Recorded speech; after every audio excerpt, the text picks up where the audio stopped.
वर्ष 1991 बैच के ऑडिट सेवा के अधिकारी रहे विपिन बिहारी लाल 31 अगस्त को उत्तराखंड में ऑडिट निदेशालय से संयुक्त निदेशक के पद से रिटायर हुए। यद्यपि उनके अपने पूरे सेवाकाल में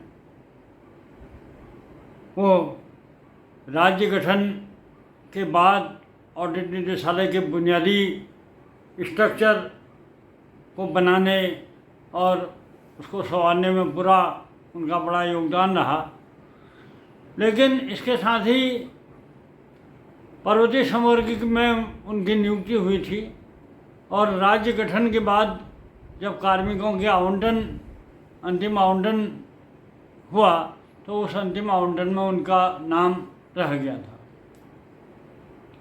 और राज्य गठन के बाद जब यहाँ पर पहले तो ऑडिट विभाग जो है कोषागार के अधीन रहा, निदेशक कोषागार एवं वित्तीय सेवाओं के अधीन ऑडिट विभाग भी रहा और दोनों मंडलीय कार्यालय समाप्त हुए। दोनों मंडलीय कार्यालयों को वहाँ पर इस्टेब्लिश करने से लेके पूरे बुनियादी स्ट्रक्चर आदि सब कार्य को उन्होंने देखा, भाला, समझा, लेकिन कुल मिला के यह है कि राज्य गठन के बाद से वह उपेक्षित और हतोत्साहित ही रहे और इस कदर उपेक्षित और हतोत्साहित रहे कि सितंबर 2009 में उनको यूपी का का अधिकारी होने के नाते बिना कुछ कहने सुनने का अवसर दिए उत्तर प्रदेश के लिए रिलीव कर दिया गया। और बाद में जब भारत सरकार के स्तर से उन्होंने जो प्रत्यावर्तन दिया था उस पर जो निर्णय हुआ, उस निर्णय के बाद जब उनका अंतिम आवंटन उत्तराखंड के लिए हुआ तो अगस्त 2012 में वह पुनः उत्तराखंड में आए और यहाँ पर कार्यभार ग्रहण किया। लेकिन जब वहाँ से आके जब यहाँ कार्यभार ग्रहण करते समय की स्थितियाँ ये थी कि उनसे जूनियर अधिकारी संयुक्त निदेशक के पद पर प्रमोट हो गए थे और ये करीब 3-4 साल तक अपने वो संयुक्त निदेशक के पद पर तैनात अपने से जूनियर अधिकारी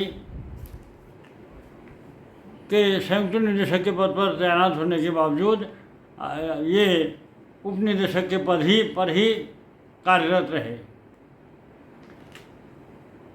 और इस बीच 11 अप्रैल 2023 को उनका संयुक्त निदेशक के पद पर प्रमोशन हुआ। 98 से लेकर 2023 तक वो उपनिदेशक के पद पर रहे, यानी कि 25 साल तक उपनिदेशक के पद पर रहे।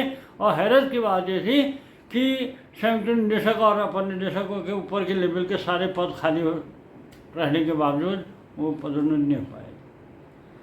तो लेकिन सबसे खुशी की बात ये रही रिटायरमेंट के अवसर पर वो बहुत संतुष्ट नज़र आए।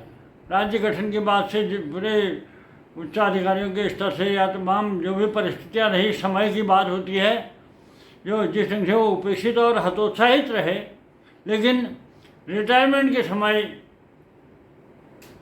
वो सारे उच्चाधिकारियों डॉक्टर एस.एन. पांडे सचिव वित्त और निदेशक के पद पर तैनात हैं, उनके आत्मीयतापूर्ण और व्यवहार से वो बिल्कुल अभिभूत थी।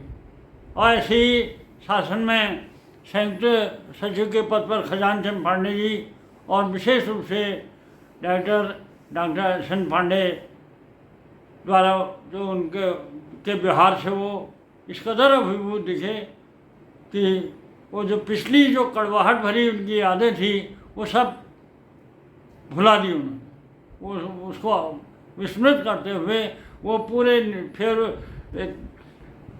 2 तारीख को उनकी फेयरवेल हुई निदेशालय में।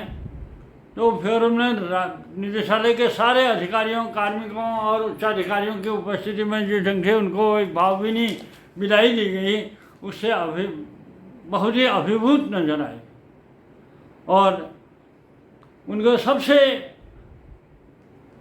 ये भी उनके एक बड़ी उपलब्धिपूर्ण रही कि सारे क्लेम उनके रिटायरमेंट से पहले 30 अगस्त को उनके सारे क्लेम क्लियर हो गए थे। इवन जीपीएफ 10% जो अंतिम निष्कासन भी उनका, जीपीएफ से 10% का जो अंतिम निष्कासन है वो भी उनका सेंक्शन हो गया था। पेंशन वगैरह सारे सब क्लेम, और उसमें उनका संयुक्त सचिव खजान पांडे द्वारा जो उनको इसमें पूरे कार्य में सहयोग दिया उनके क्लेम्स के निस्तारण में, उसके प्रति भी वो बहुत अभिभूत रहे। तो इस पूरे अपने सेवा काल के अनुभवों को चेत जाओ चैनल के साथ साझा करते हुए उन्होंने कहा कि जो पिछले मेरी जो कड़वी यादें थी, जिनसे मैं बहुत खिन्न रहा, उपेक्षित रहा, हतोत्साहित रहा, उन यादों को डायरेक्टर और सचिव के पद पर तैनात एस.एन. पांडे के आत्मीयतापूर्ण व्यवहार से और हम से वो भूल चुके हैं। Doctor SN. पांडे द्वारा उनको हमेशा प्रोत्साहित किया जाता रहा कार्य के प्रति भी, और हर ढंग से बार बार उनके समय से प्रमोशन न होने पर भी उनके द्वारा खेद जताया।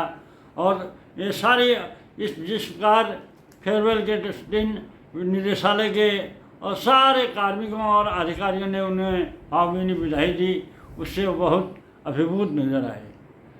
और इसी क्रम में मैं अपने चेत जाओ चैनल की ओर से भी उनके सपरिवार उनके उज्जवल भविष्य की कामना करते हुए उन्हें बधाई देना चाहता हूँ। धन्यवाद।